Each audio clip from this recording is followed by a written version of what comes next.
the new gasoline service station erected by the Lower Garage Company on their lot adjoining the new high school building and opposite the corner drugstore has been opened to the public and thereby provides for the motorists of this community another feature in service.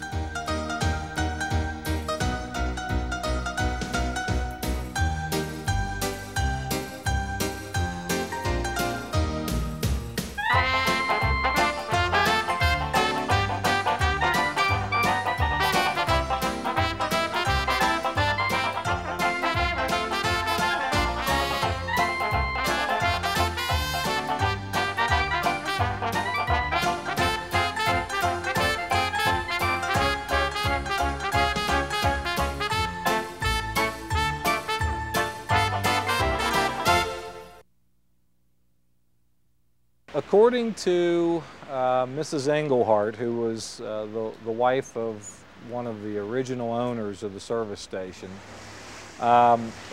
apparently Mr. Englehart and a fellow by the name of Harry Lohr decided that they wanted to get into the service station business. And at that time they were doing some research, and a salesman from Standard Oil Company of New Jersey came down and said, well, there's going to be a lot of expansion in this area, and there's going to be an interstate highway that's going to be put through here, and as a matter of fact, one of the plans are that it's going to be right through this corner right here.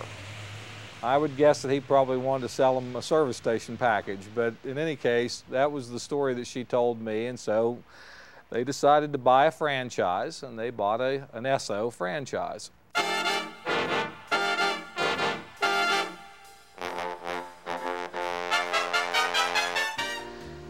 With the onset of the Depression, Mr. Lohr and Mr. Englehart decided that a small service station like this could not adequately provide for two families.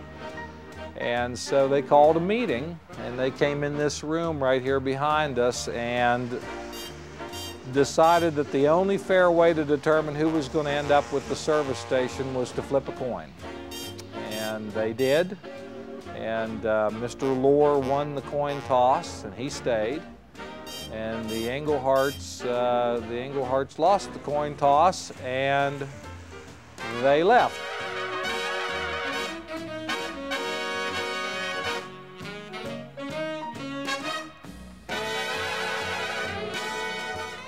Well, I was back from the service, and the time I worked here, we stored gas for the Board of Education.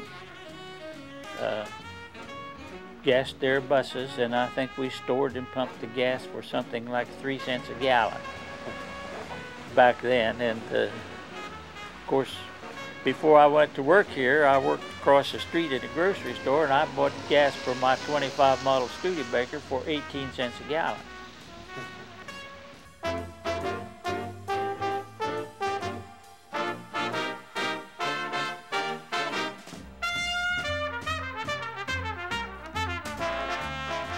This handle that's on this side of the pump was used to basically pump the fuel up into the cylinder up here on the top, which is glass, and it would fill up 10 gallons, and there's markers on the inside of it that depict how many gallons are in the cylinder.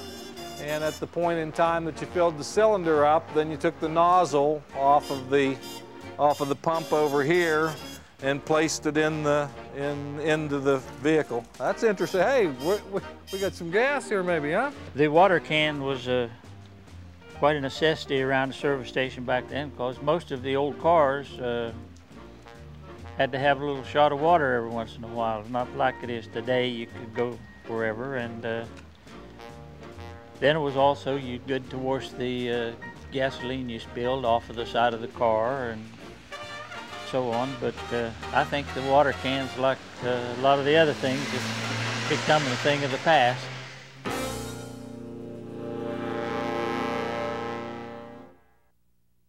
Bob Hart, a fellow that worked a lot of years, he was a member of a number of antique automobile clubs and things.